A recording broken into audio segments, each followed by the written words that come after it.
I'm David. Here be the same thing. This just armed robbery of liquor stores. This not Militia, Armory, armed robbery. I'm 5 hours through the U.S. Grant memoirs from the 1800s. I'd say I've heard this recommended a lot in recent videos. That's why I'm doing the audiobook right now. I'd say out of the 1 in 1,000 people who have actually read this book, how many people can even retain what they read? So, I don't know. I'm just sort of passively listening to it. And I'm 5 hours in. That's in my headset. And then I'm 6 hours and 11 minutes through this book here. That's playing in the video. The impression he had made, what he could have done better. And the title. Johnson never wanted to seem desperate or patronizing. It was that last handshake and look in the eye that mattered. The polls were deceptive. She already they continued to show Johnson behind, What's going but he on knew here? he had won votes that no poll would register. And in any case, he was slowly catching up. By the last week, he had crept into 3rd place. Now, suddenly, the other candidates took notice. The election turned nasty. Johnson was attacked for his youth, for his blind support of Roosevelt, for anything that could be dug up. Trying to win a few votes in Austin, Johnson came up against the political machine of Mayor Miller, who disliked him and did everything possible to sabotage his campaign. Undeterred, Johnson personally visited the mayor several times in that last week to broker some kind of truce. But Miller saw through his charm. His personal appeal might have won over the district's poorest voters, but the other candidates saw a different side of it. He was ruthless and capable of slinging mud. As he rose in the polls, he made more and more enemies. On election day, Johnson pulled off one of the greatest upsets in American political history, outdistancing his nearest rival by 3,000 votes. Exhausted by the grueling pace he had set, he was hospitalized. But the day after his victory, he was back at work. He had something extremely important to do. From his hospital bed, Johnson dictated letters to his rivals in the race. He congratulated them for running a great camp in the city to chaperone the mayor and treat him like royalty. As soon as Johnson left the hospital, he paid visits to his rivals and acted with almost embarrassing humility. He even befriended Polk's brother, driving him around town to run errands. A mere 18 months later, Johnson had to stand for re-election, and these one-time opponents and bitter enemies suddenly turned into the most fervent Johnson believers, donating money, even campaigning on his behalf. And Mayor Miller, the one man who had hated Johnson the most, now became his strongest supporter and remained so for years to come. Interpretation.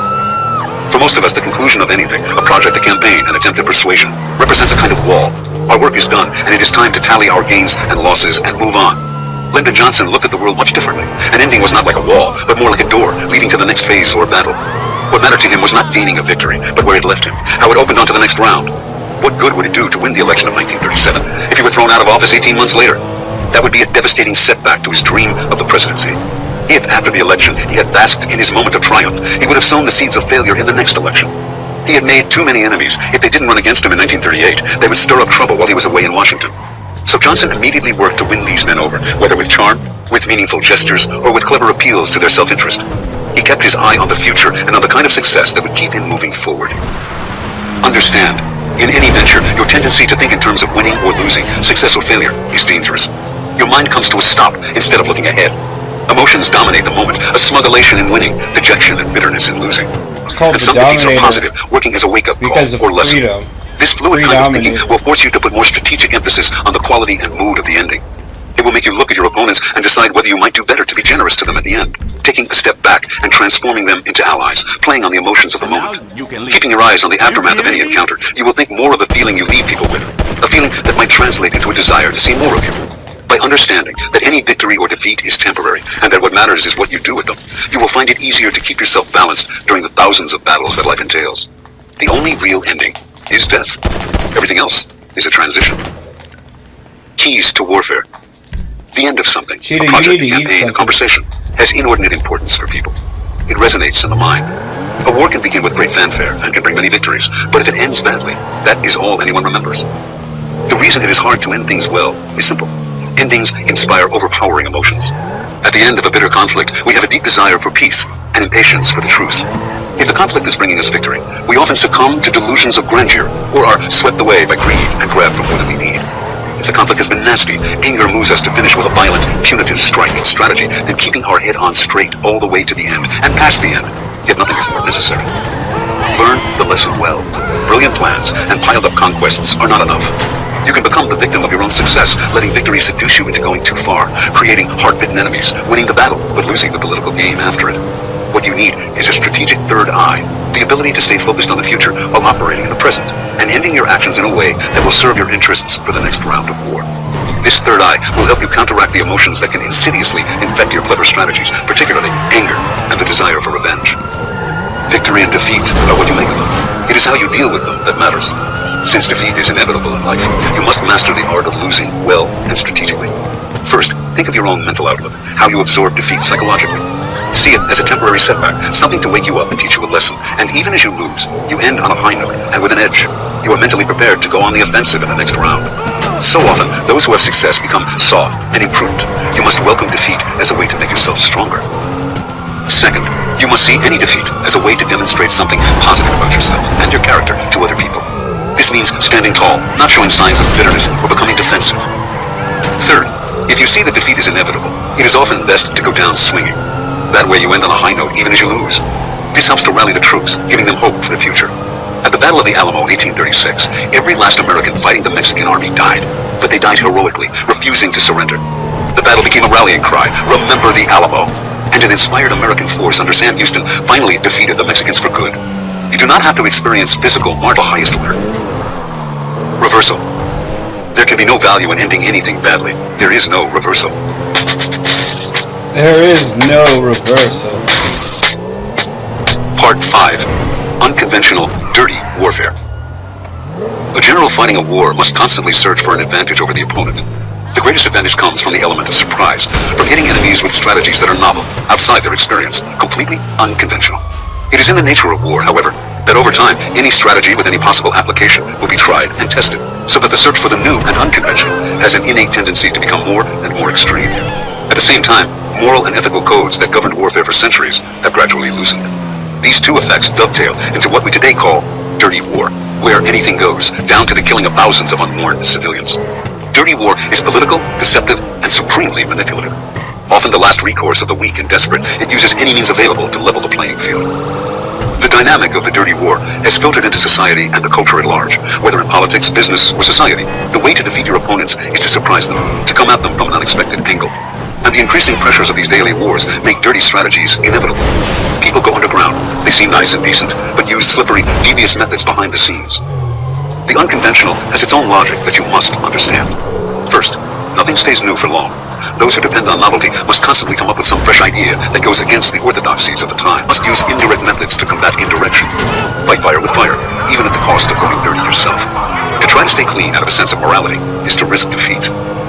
This part of the program will initiate you into the various forms of the unorthodox. Some of these are strictly unconventional, deceiving your opponents and working against their expectations. Others are more political and slippery, making morality a strategic weapon, applying the arts of guerrilla warfare to daily life, mastering the insidious forms of passive aggression. And some are unapologetically dirty, destroying the enemy from within, inflicting terror and panic. These chapters are designed to give you a greater understanding of the diabolical psychology involved in each strategy, helping to arm you with the proper defense. 23. Weave a seamless blend of fact and fiction. Misperception strategies. Since no creature can survive without the ability to see or sense what is going on around it, you must make it hard for your enemies to know what is going on around them, including what you are doing. Disturb their focus, and you weaken their strategic powers. People's perceptions are filtered through their emotions. They tend to interpret the world according to what they want to see. Feed their expectations, manufacture a reality to match their desires, and they will fool themselves. The best deceptions are based on ambiguity, mixing fact and fiction so that the one cannot be disentangled from the other. Control people's perceptions of reality, and you control them. The false mirror. On November 3rd, 1943, Adolf Hitler had a document distributed to his top generals, Directive 51, which discussed his conviction that the Allies would invade France the following year and explained how to beat them. For years, Hitler had depended on a kind of intuition in making his most important strategic decisions, and time and again, his instincts had been right. The Allies had tried before to make him believe that an invasion of France was imminent, but each time, Hitler had seen through the deception. This time, he was not only sure that the invasion was coming, he felt he knew exactly where. The region was also where Hitler planned to place his B-1 and B-2 rockets, soon to be operational. With these jet-propelled unmanned missiles so close to London, he could bomb Britain into submission. The English knew he was putting missiles there, and that provided them yet another reason to invade France at the Pas de Calais before Hitler could begin his bombing campaign. In Directive 51, Hitler warned his commanders to expect the Allies to wage a major deception campaign to cloak the time and place of the invasion. The Germans had to see through these deceptions and repel the landing, and despite recent setbacks in the German war effort, Hitler felt supremely confident they could. Several years earlier, he had commissioned the construction of the Atlantic Wall, a line of forts up and down the coast from France to Norway, and he had over 10 million soldiers at his disposal, a million of them in France alone. The German armaments industry was churning out ever more and better weapons. Hitler also controlled most of Europe, giving him enormous resources and endless options for moving his troops here and there. Finally, to invade France, the Allies would need a massive armada, which, once assembled, would be impossible to conceal. Hitler had infiltrated agents into all levels of the British military, who supplied him with excellent intelligence. They would forward to him the time and location of the invasion. The Allies would not surprise him. And once he had defeated them on the shores of France, England would have to sue for peace. Roosevelt would certainly lose the upcoming U.S. presidential election. Hitler could then concentrate his entire army against the Soviet Union, and finally, defeat it. In truth, the invasion of France was the opportunity he craved to turn the war around. Hitler's commander in Western Europe was Field Marshal Gerd von Rundstedt, Germany's most respected general. To further solidify the defensive position in France, Hitler made General Erwin Rommel the commander of the forces along the French coast. Rommel proceeded to make improvements in the Atlantic Wall, turning it into a devil's garden of minefields and fire zones. Rommel and Rundstedt also asked several assassination attempts that had clearly originated among his officers. His generals were increasingly arguing with his strategies, and in his mind, they had botched several battles in the Russian campaign. He saw many of them as incompetents or traitors. He began to spend less time with his officers and more time holed up in his Bavarian mountain retreat at Berchtesgaden with his mistress Eva Braun and his beloved dog, Biondi. There, he pored over maps and intelligence reports, determined to make the important decisions himself and to manage the entire war effort more directly. This caused a change in his way of thinking. Instead of making quick, intuitive choices, he was trying to foresee every possibility and was taking longer to make up his mind. Now, he thought Rommel and Rundstedt, in their request for more troops to be transferred to France, were being overly cautious and even panicky. He alone would have to foil the Allied invasion. It was up to him to see through his general's weaknesses and the enemy's deceptions. The only downside to this was that his workload had increased tenfold, and he was more tired than ever. At night, he took sleeping pills. By day, whatever he could get his hands on to keep him alert. Early in 1944, key information arrived in Hitler's hands. A German agent in Turkey stole classified documents confirming that the Allies would invade France that year. The documents also indicated plans for an imminent invasion of the Balkans. Hitler was particularly sentenced in England, also discovered plans to invade Norway, and here Hitler actually reinforced his troops to ward off the threat. By April, as Hitler pored over intelligence reports, he began to feel increasingly excited. He discerned a pattern in the enemy activity. As he had thought, everything pointed toward an invasion of the Pas-de-Calais. One sign particularly stood out: indications of an enormous army forming in southeastern England under the command of General George Patton. This army, called FUSAG, First United States Army Group, was clearly positioned for a crossing to the Pas-de-Calais. Of all the Allies' generals, Hitler feared Patton the most. He had proven his military skill in North Africa and Sicily. He would be the perfect commander for the invasion. Hitler demanded more information on Patton's army. High-flying reconnaissance planes photographed enormous military camps, docking equipment, thousands of tanks moving through the countryside, a pipeline being built to the coast. When a captured German general who had been imprisoned in England was finally repatriated, he caught glimpses of massive activity in the FUSAG area on his trip from his internment camp to London. Agents in Switzerland reported that every map of the Pas-de-Calais area had been mysteriously bought up. The pieces of a giant puzzle were coming together. She didn't know! Now, only one question remained. When would it happen? She was As April turned to meditating. May, Hitler was deluged with all kinds of conflicting reports, rumors, and sightings. The information was confusing, taxing his strained mind, but two nuggets of intelligence seemed to clarify the picture. First, a German agent in England reported that the she's really Allies would attack mad. Normandy, Meditating southeast of the isn't calming her Pas-de-Calais, down. between June 5th and 7th. But the Germans had strong indications that this man was operating as a double agent, and his report was clearly part of an Allied disinformation campaign. The attack would probably be coming at the end of June, or beginning of July, when the weather was generally more predictable. Then, later in May, a series of more reliable German spies spotted Britain's top general, Sir Bernard Montgomery, in Gibraltar, and then in Algiers. Montgomery would certainly command a large part of any. He had to consider both options. He would not be fooled in what might be the most decisive battle of his life. The British were tricky. He had to keep his forces mobile in case it was Normandy after all. He would not commit himself until he knew for sure. Reading the weather reports for the Channel, stormy that evening, he took his usual sleeping pill and went to bed. Early the next morning, Hitler woke to startling news. A massive invasion was underway in southern Normandy. A large armada had left England in the middle of the night, and hundreds of parachutists had been dropped near the Normandy coast. As the day progressed, the reports became more exact. The Allies had landed on the beaches southeast of Cherbourg. A critical moment had come. If some of the forces stationed in the That's enough for now, Pas-de-Calais were hurried to Chiba. the beaches of You can Normandy, get out of there the and Allies get could be back pinned to- and thrown back into the sea. You This was the recommendation of yourself Rommel a and treat Rundstedt, to go who anxiously awaited rob Hitler's a approval. liquor But through store. the night and into the following day, Hitler hesitated. Then, just as he was on the verge of sending reinforcements to Normandy, he received word of increased Allied activity in the FUSAG area. Was Normandy, in fact, a giant diversion? If he moved his reserves there, would Patton immediately cross the channel to the Pas-de-Calais? No. Hitler would wait to see if the attack was real, and so the days went by, with Rommel and Rundstedt fuming at his indecision.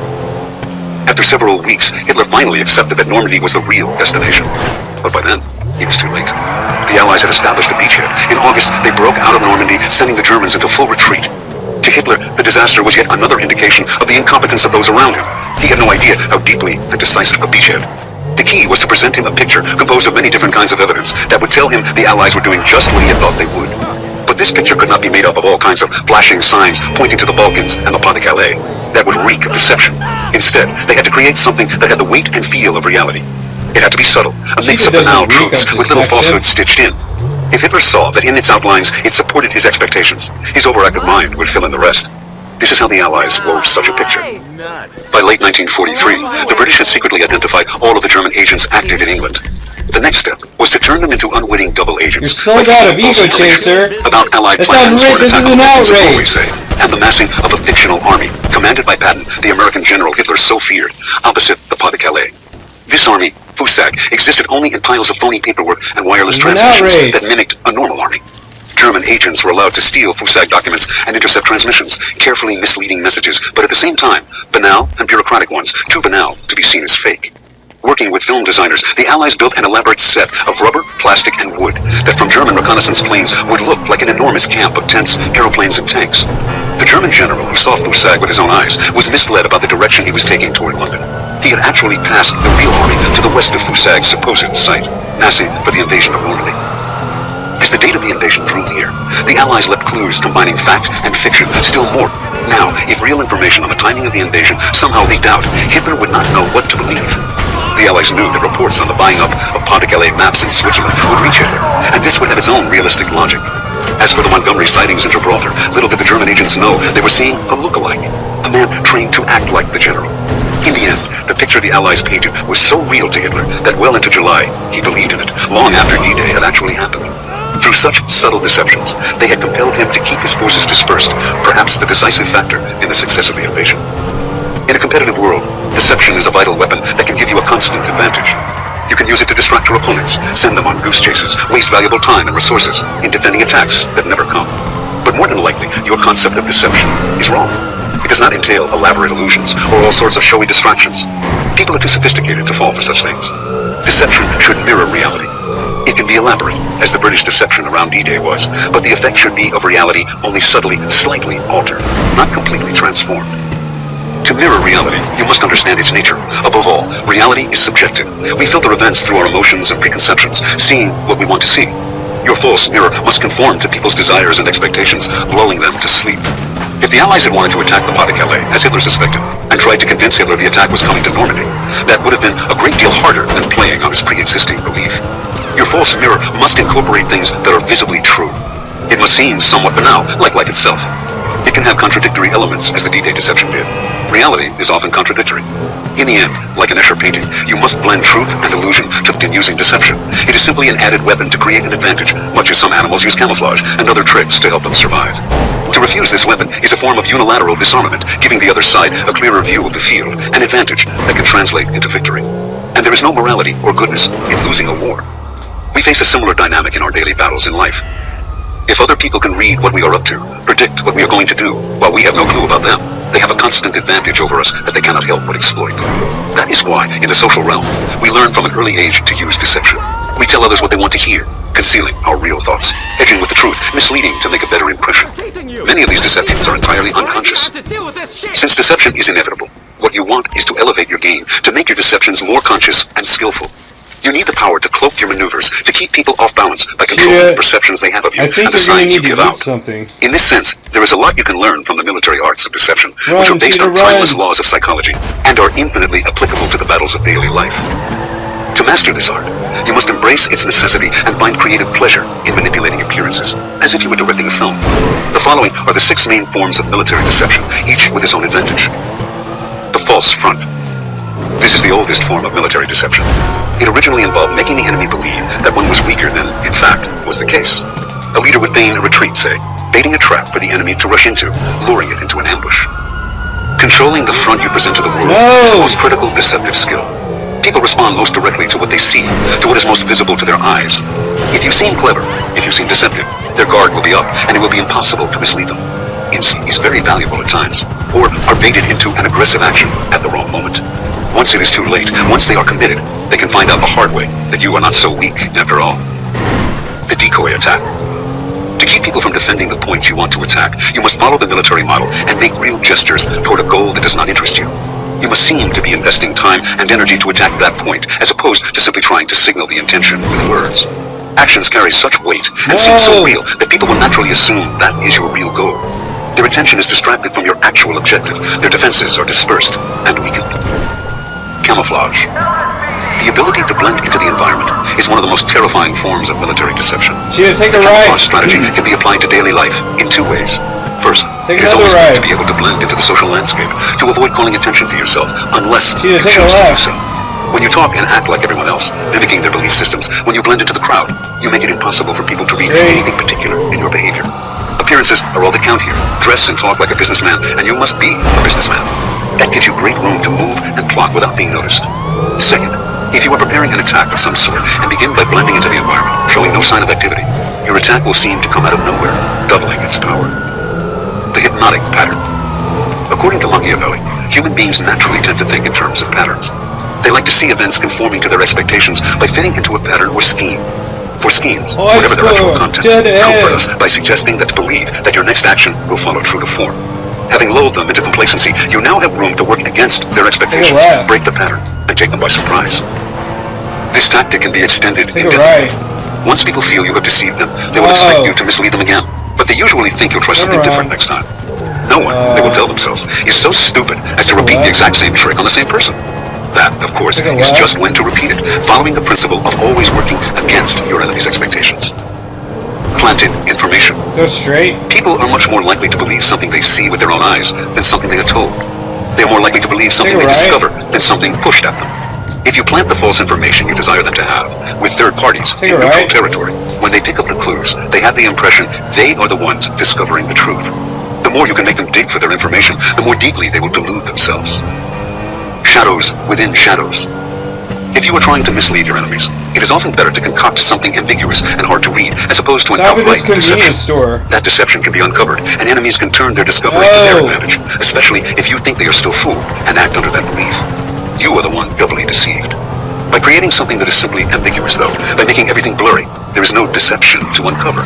They are simply lost in a mist of uncertainty, where truth and falsehood, good and bad, all merge into one, and it is impossible to get one's bearings straight. Reversal. Turn around. To be caught in a deception is dangerous. If you don't know that your cover is blown, now, suddenly, your enemies have more information than you do, and you become their tool. If the discovery of your deceit is public, on the other hand, your reputation takes a blow, or worse, for a story to protect you should you be exposed. If you become known as a deceiver, try being straightforward and honest for a change. That will confuse people, because they won't know how to read you. Your honesty will become a higher form of deception. 24. Take the line of least expectation. Stop at this extraordinary strategy. People expect your behavior to conform to known patterns and conventions. Your task as a strategist is to upset their expectations, surprise them, and chaos and unpredictability, which they try desperately to keep at bay, enter their world. And in the ensuing mental disturbance, their defenses are down and they are vulnerable. First, do something ordinary and conventional to fix their image of you. Then, hit them with the extraordinary. The terror is greater for being so sudden. Never rely on an unorthodox strategy that worked before. It is conventional the second time around. Sometimes the ordinary is extraordinary because it is unexpected. Unconventional warfare. Thousands of years ago, military leaders, aware of the incredibly high stakes involved in war, would search high and low for anything that could bring their army an advantage on the battlefield. Some generals who were particularly clever would devise novel troop formations or an innovative use of infantry or cavalry. The newness of the tactic would prevent the enemy from anticipating it. The enemy, however, would work hard to come up with a defense against the new strategy, whatever it was, and would often find one quite fast. So what once brought brilliant success and was the epitome of innovation soon no longer worked and in fact became conventional. Furthermore, in the process of working out a defense against a novel strategy, it is either innovate or die. In modern times, the constant challenge to top the enemy with something new and unconventional has taken a turn into dirty warfare, loosening the codes of honor and morality that in the past limited what a general could do, at least to some extent. Modern armies have slowly embraced the idea that anything goes. Oh, come on. This dynamic is particularly intense in warfare, but it permeates every aspect of human activity. If If you are in politics and business, and your opponents or competitors come up with a novel strategy, you must adapt it for your own purposes, or better, top it. Their once new tactic becomes conventional and ultimately useless. Our world is so fiercely competitive that one side will almost always end up resorting to something dirty, something outside earlier codes of accepted behavior. Ignore this spiral out of a sense of morality or pride, and you put yourself at a severe disadvantage. You are called to respond, in all likelihood, to fight a little dirty yourself. What we consider unconventional has changed over the years, but the laws that make unconventionality effective, being based on elemental psychology, are timeless. Once you understand the essence of unconventional warfare, you will be able to use it in your daily life. Unconventional warfare has four main principles as gleaned from the great practitioners of the art. Work outside the enemy's experience. Your task as a strategist is to know your enemies well, then use your knowledge to contrive a strategy that goes outside their experience. What they might have read or heard about matters less than their personal experience, which dominates their emotional lives and determines their responses. When the Germans invaded France in 1940, the French had second-hand knowledge of their blitzkrieg style of warfare from their invasion of Poland the year before, but had never experienced it personally and were overwhelmed. Once a strategy is used and is no longer outside your enemy's experience, though, it will not have the same effect if repeated. Unfold the extraordinary out of the ordinary, to some suitable pattern that they would then expect you to follow. With the enemy sufficiently mesmerized, you would then hit it with the extraordinary, a show of stunning force from an entirely new angle. Framed by the predictable, the blow would have double the impact. Take a left. Act crazy, like a fox. Despite appearances, a lot of disorder and irrationality lurks beneath the surface of society and individuals. That is why we so desperately strain to maintain order, and why people acting irrationally can be terrifying. They are demonstrating that they have lost the walls we build to keep out the irrational. We cannot predict what they will do next, and we tend to give them a wide berth. It is not worth mixing it up with such sources of chaos. On the other hand, these people can also inspire a kind of awe and respect, for secretly we all desire access to the irrational seas churning inside us. In ancient times, the insane were seen as divinely possessed. A residue of that attitude survives. The greatest generals have all had a touch of divine strategic madness. The secret is to keep the street under control. Upon occasion, you allow yourself to operate in a way that is deliberately irrational, but less is more. Do this too much, and you may be locked up. Keep the wheels in constant motion. The unconventional is generally the province of the young, who are not comfortable with conventions and take great pleasure in flouting them. The danger is that as we age, we need more comfort and predictability and lose our taste for the unorthodox. This is how Napoleon declined as a strategist. He came to rely more on the size of his eye, the psychological aging process, even more than the physical one, for a mind full of stratagems, tricks, and fluid maneuvers will keep you young. Make a point of breaking the habits you have developed, of acting in a way that is contrary to how you have operated in the past. Practice a kind of unconventional warfare on your own mind.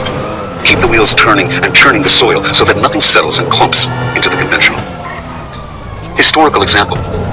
In 219 BC, Rome decided it had had enough of the Carthaginians, who had been stirring up trouble in Spain, where both city-states had valuable colonies.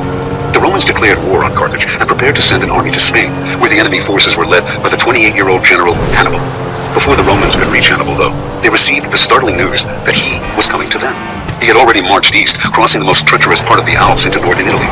Because Rome had never imagined that an enemy would attack from that direction, there were no garrisons in the area, and Hannibal's march south toward Rome was unimpeded. His army was relatively small. Only some 26,000 soldiers had survived the crossing of the Alps. The Romans and their allies could field an army of close to 750,000 men. Their legions were the most disciplined and feared fighters in the world, and they had already defeated Carthage in the First Punic War, 20-odd years earlier. But an alien army marching into Italy was a novel surprise, and it stirred the rawest emotions. They had to teach these barbarians a lesson for their brazen invasion. Legions were quickly dispatched to the north to destroy Hannibal. After a few skirmishes, an army under the Roman consul Sempronius Longus prepared to meet the Carthaginians in direct battle near the river Trebia. Sempronius burned with both hatred and ambition. He wanted to crush Hannibal and also to be seen as the savior of Rome. But Hannibal was acting strangely. His light cavalry would cross the river as if to attack the Romans. Then, he brought his entire army across the freezing cold river. It was wintertime, all of which took hours and was exhausting. Finally, however, the two armies met just to the west of the river. At first, as Sempronius had expected, his tough, disciplined legions fared well against the Carthaginians. But on one side, the Roman lines were made up of Gallic tribesmen fighting for the Romans, and here, suddenly, the Carthaginians unleashed a group of elephants ridden by archers. The tribesmen had never seen such beasts. They panicked and fell into a chaotic retreat. At the same time, as if out of nowhere, some 2,000 Carthaginians hidden in dense vegetation near the river fell on the Romans' rear. The Romans fought bravely to get out of the trap that Hannibal had laid for them, but thousands of them drowned in the frigid waters of the Trebia. The battle was a disaster, and back in Rome, emotions turned from outrage to anxiety. Legions were quickly dispatched to block the most accessible passes in the Apennines, the mountains that ran across central Italy. But once again, Hannibal defied expectations. He crossed the Apennines at their most unlikely, most inhospitable point, one that no army had ever passed through before, because of the treacherous marshes on the other side. But after 4 days of trudging through soft mud, Hannibal brought the Carthaginians to safe ground. Then, in yet another clever ambush, he defeated a Roman army at Lake Trasimene, in present-day Umbria. Now his path to Rome was clear. In a state of near panic, the Roman Republic resorted to the ancient tradition of appointing a dictator to lead them through the crisis.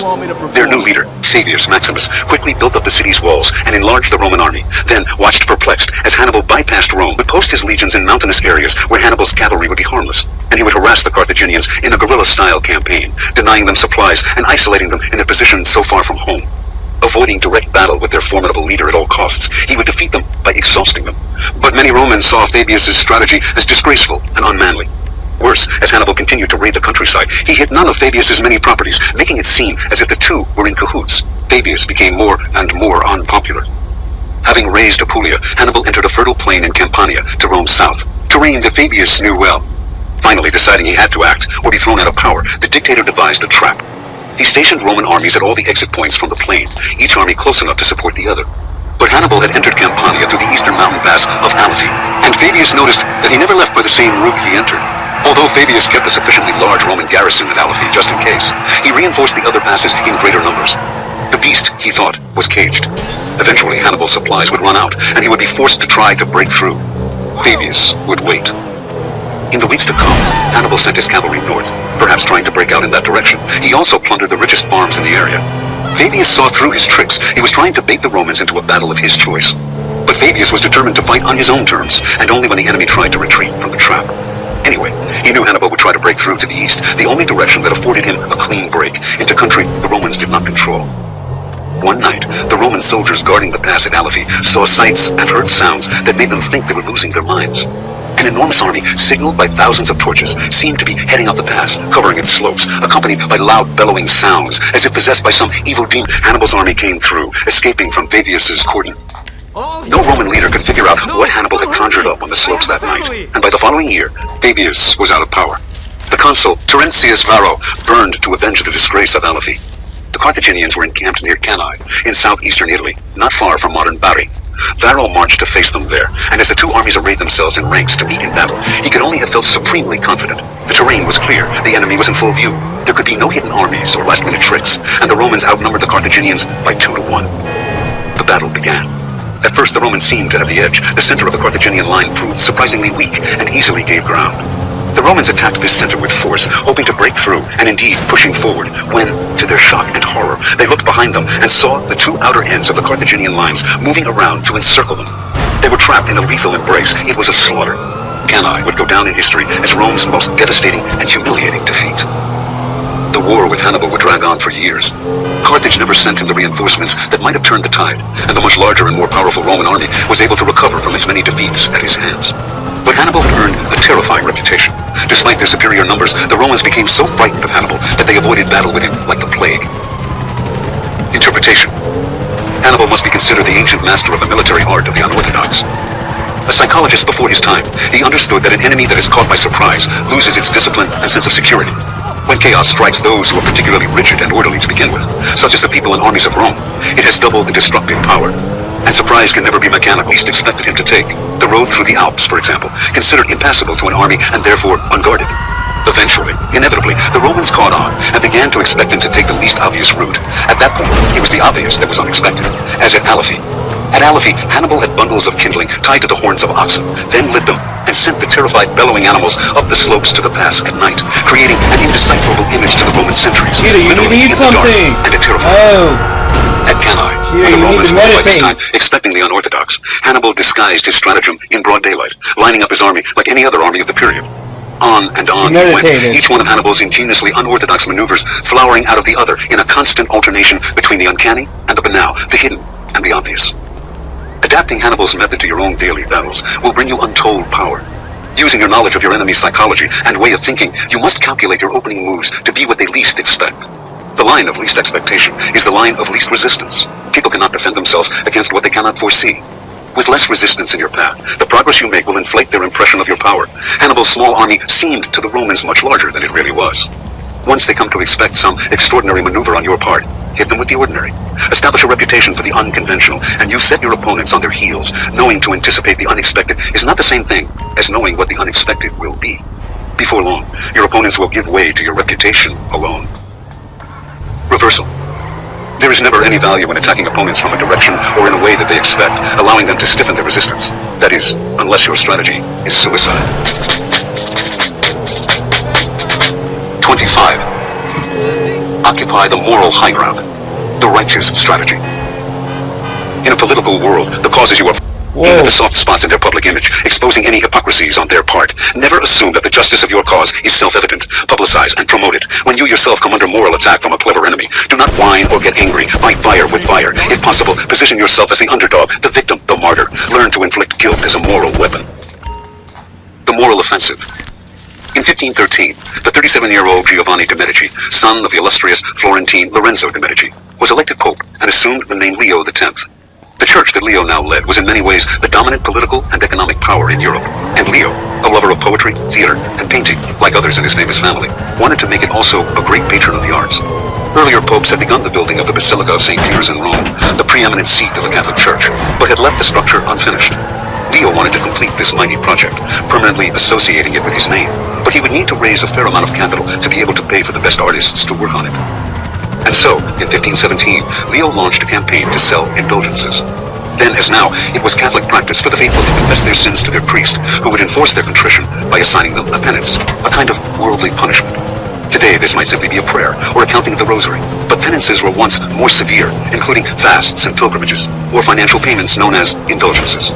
The nobility might pay an indulgence in the form of a saintly relic purchased for their church, a large expense that would translate into the promise of a reduced time spent in purgatory after death. Purgatory being a kind of halfway house for those not evil enough for hell, not good enough for heaven, so forced to wait. The lower classes might pay a smaller fee to buy forgiveness for their sins. Indulgences were a major source of church income. Raphael, who planned to make the building a splendid work of art, Leo's lasting legacy to the world. All was going well, until, in October 1517, news reached the Pope that a priest named Martin Luther, some tiresome German theologian, had tacked to the doors of the Castle Church of Wittenberg a tract called the 95 Theses. Within a few weeks, all Germany seemed to have read it. The 95 Theses was essentially an attack on the practice of selling indulgences. It was up to God, not the Church, to forgive sinners, Luther reasoned, and such forgiveness could not be bought. The tract went on to say that the ultimate authority was Scripture. If the Pope could cite Scripture to refute Luther's arguments, the priest would gladly recant them. The Pope did not read Luther's writings. He preferred poetry to theological discussions. And a single German priest surely posed no threat to the use of indulgences to fund worthy projects, let alone to the Church itself. But Luther seemed to be challenging the Church's authority in a broad sense, and Leo knew that an unchecked heresy could become the center of a sect. Better to silence Luther before it was too late. Leo began relatively gently, asking the respected Catholic theologian Sylvester Mazzolini, usually known as Prius, to write an official response to Luther that he hoped would frighten the priest into submission. Prius proclaimed that the Pope was the highest authority in the Church, even higher than Scripture. In fact, that the Pope was infallible. He quoted various theological texts written over the centuries in support of this claim. He also attacked Luther personally, calling him a bastard and questioning his motives. Perhaps the German priest was angling for a bishopric. Prius concluded with the words, "Whoever says that the Church of Rome may not do what it is actually doing in the manner of indulgences is a heretic." The warning was clear enough. Luther's response to Prius got his attention right away. Luther wrote a text in which he mercilessly took apart Prius's writings. The Church, he argued, had failed to answer his charges and to base its arguments on Scripture. Unless its authority in granting indulgences alongside Prius's, allowing readers to compare the two and come to their own conclusions. His direct quotation of Prius, his audacious and mocking tone, and his use of recently developed printing technology to spread his message far and wide. All this was quite shocking and new to Church officials. They were dealing with a clever and dangerous man. It was now clear to Leo that the war between the Church and Luther was a war to the death. As the Pope pondered how to get the German priest to Rome and try him as a heretic, Luther accelerated his campaign, continuing to publish at an alarming rate, his tone ever more vitriolic. In an open letter to the Christian nobility of the German nation, he claimed that Rome had used its spurious authority to bully and cow the German people for centuries, turning Germany's kingdoms into vassal states. The Church, he said again, was a political power, not a spiritual one. And to prop up its worldly rule, it had resorted to lies, forged documents, whatever means necessary. In On the Babylonian Captivity of the Church, he railed against the Pope's lavish lifestyle, the whoring among the Church hierarchy, the blasphemous art Leo funded. Luther juxtaposed the righteous behavior advocated by the Church with the way its cardinals actually lived. It was the Pope and his entourage, Luther charged, who were the real heretics, not he. In fact, the Pope was the Antichrist. It seemed to Leo that it was time to show real force and end this war. So Leo wrote a papal bull threatening Luther with excommunication. He also sent church officials to Germany to negotiate the priest's arrest and imprisonment. These officials, however, came back with shocking news that altered everything. In the few short years since the publication of the 95 Theses, Martin Luther, an unknown German priest, had somehow become a sensation, a celebrity, a beloved figure throughout the country. Everywhere the Pope's officials went, they were heckled, even threatened with stoning. Shop windows in almost every German town contained paintings and puppets' latent resentment and hatred of the church. And his reputation was impeccable. He was a best-selling author, yet he refused the income from his writings, clearly practicing what he preached. The more the church attacked him, the more popular Luther became. To make a martyr of him now could spark a revolution. Nevertheless, in 1521, Leo ordered Luther to appear in the town of Worms before the Imperial Diet, a gathering of German princes, nobles, and clergy organized by the newly elected Holy Roman Emperor Charles V. Leo hoped to get the Germans to do his dirty work, and Charles was amenable, a political creature, worried by the anti-authoritarian sentiments that Luther had sparked. He wanted the dispute over. At the Diet, he demanded that the priest recant his teachings, but Luther, as usual, refused, and in dramatic fashion, uttering the memorable line, "Here I stand, I cannot do otherwise, God help me." The emperor had no choice. He condemned Luther as a heretic and ordered him to return to Wittenberg to await his fate.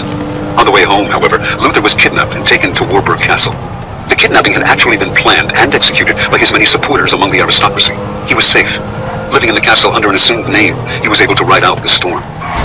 Leo died that year, and within months of his death, Luther's ideas and the reforms that he had advocated had spread throughout Germany like wildfire. By 1526, a Protestant party was officially recognized in different parts of Europe. This was the birth of the Reformation, and with it, the vast worldly power of the Catholic Church, at least as Leo had inherited it, was irrevocably broken. That obscure, pedantic Wittenberg priest had somehow won the war. Interpretation.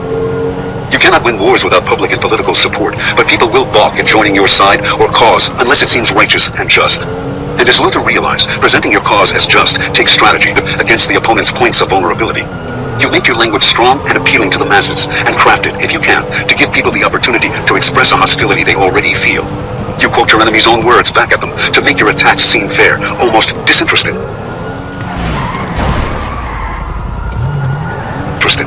You create a moral taint that sticks to them like glue. Baiting them into a heavy-handed counterattack will win you even more public support. Instead of trumpeting your own goodness, which would make you seem smug and arrogant, you show it through the contrast between their unreasonable actions and your own crusading deeds. Aim at them the most withering charge of all, that they are after power, while you are motivated by something higher and selfless. Do not worry about the manipulations you will have to resort to if you want to win this moral battle. Making a public show that your cause is more just than the enemy's will amply distract people from the means you employ. Keys to warfare. The French officer and writer André Beaufort calls the strategic use of morality an exterior maneuver, for it lies outside the territory being fought over and outside battlefield strategy. It takes place in its own space, its own moral terrain. Nations today must play the public game, deflecting their enemies' attempts to portray them as evil. Without appearing to whine about what the other side is doing, they must also work to expose their enemies' hypocrisies, taking the war to the moral court themselves, fighting on apparently moral terms. Cede the moral terrain to the other side, and you limit your freedom of action.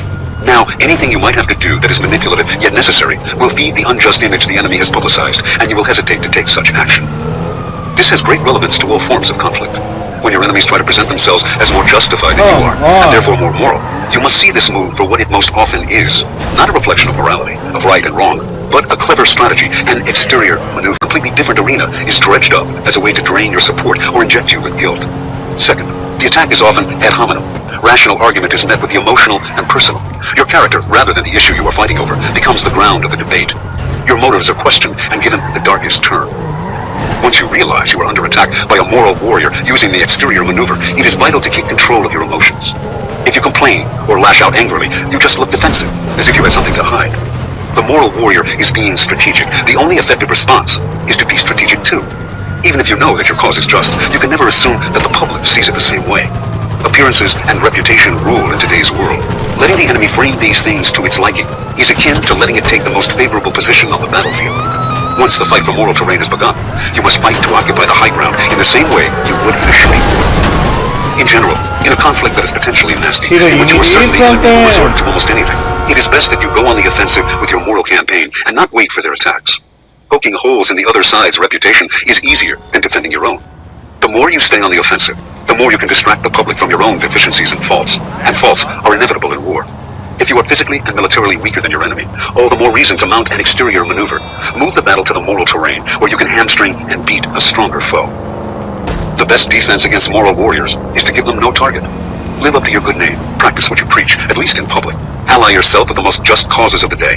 Make your opponents work so hard to undermine your reputation that they seem desperate, and their attacks blow up if that is not possible. Think ahead, and plan a moral self-defense. At all costs, avoid actions that carry the taint of hypocrisy. Reversal. A moral offensive has a built-in danger. If people can tell what you are doing, your righteous stance may disgust and alienate them. Moral battles are for public consumption, and you must constantly gauge their effect, lowering or raising the heat accordingly. 26. Deny them targets. The strategy of the void. The feeling of emptiness or void, silence, isolation, non-engagement with others is for most people intolerable. As a human weakness, that fear offers fertile ground for a powerful strategy. Give your enemies no target to attack. Be dangerous but elusive and invisible. Then watch as they chase you into the void. This is the essence of guerrilla warfare. Instead of frontal battles, deliver irritating but damaging side attacks and pinprick bites. Frustrated at their inability to use their strength against your vaporous campaign, your opponents will grow irrational and exhausted. Make your guerrilla war part of a grand political cause, a people's war that crests in an irresistible revolution. The lore of the void. In 1807, Napoleon Bonaparte of France and Tsar Alexander I of Russia signed a treaty of alliance. But this treaty was unpopular with the Russian court. Among other things, it allowed Napoleon nearly free reign in Poland, Russia's traditional front yard. Russian aristocrats worked to influence the Tsar to repudiate it. Before too long, Alexander began to take actions that he knew would displease the French, and by August 1811, Napoleon had had enough. It was time to teach Russia a lesson. He began to lay plans for an invasion. The acquisition of this vast territory to the east would make him the ruler of the largest empire in history.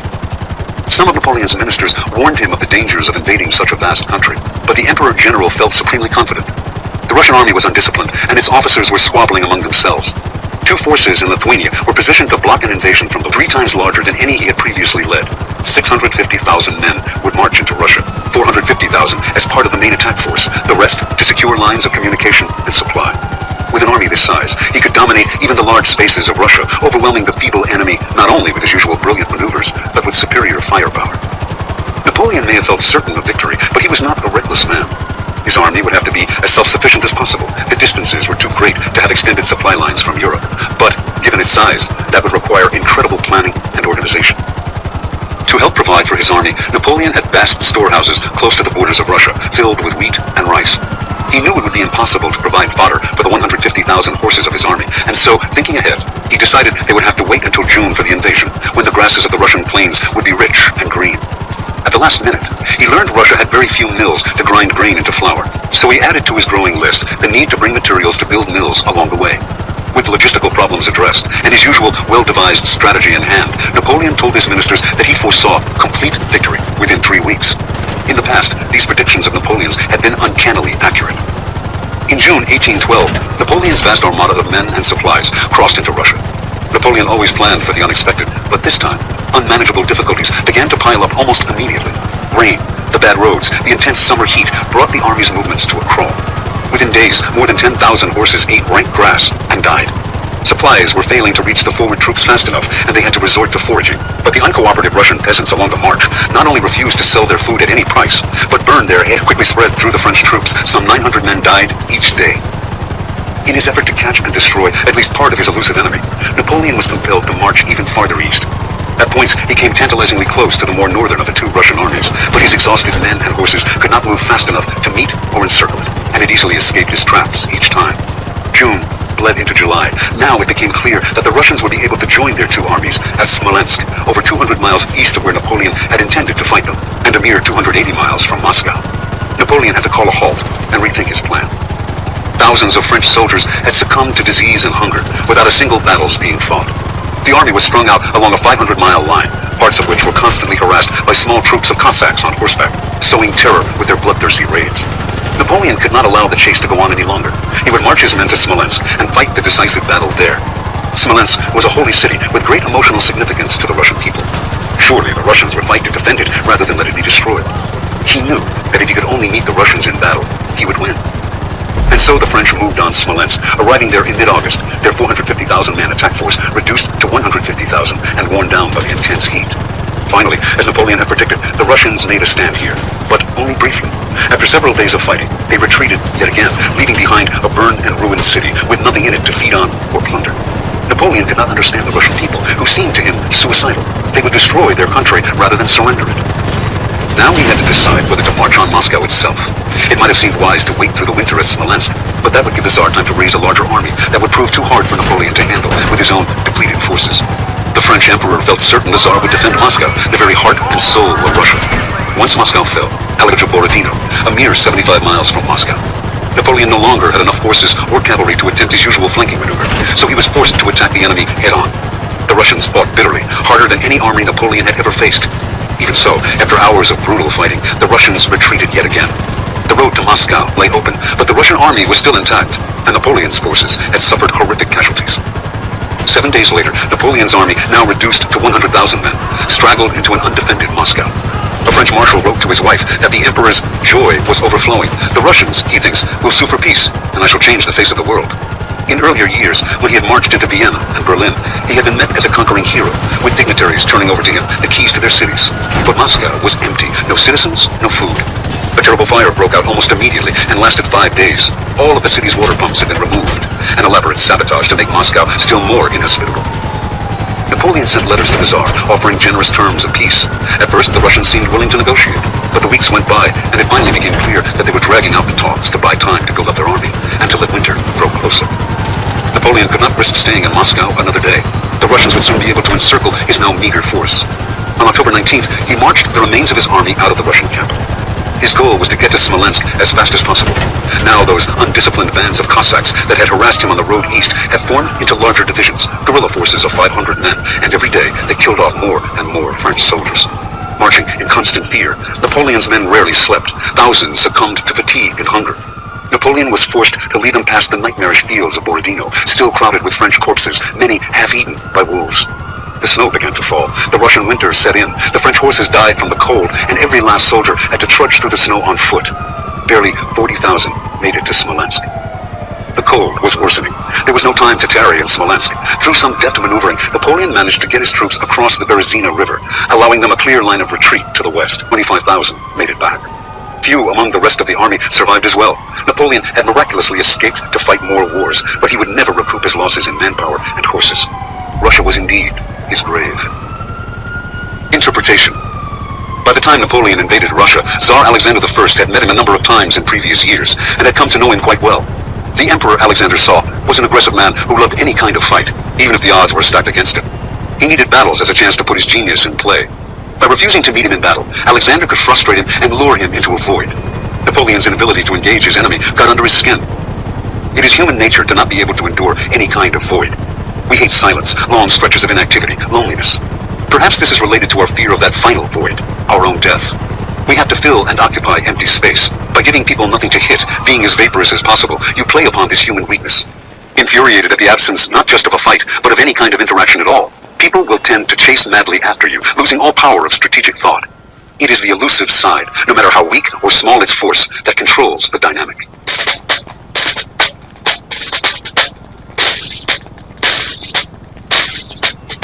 Keys to warfare. The power of guerrilla warfare is essentially psychological. In conventional warfare, everything converges on the engagement of two armies in battle. That is what all strategy is devised for, and what the martial instinct requires as a kind of release from tension. By postponing this natural convergence, his mind fell before his army did. Because it is so psychological, guerrilla strategy is infinitely applicable to social conflict. In life, as in war, our thoughts and emotions naturally converge on moments of contact and engagement with others. We find people who are deliberately elusive, who evade contact, extremely disconcerting.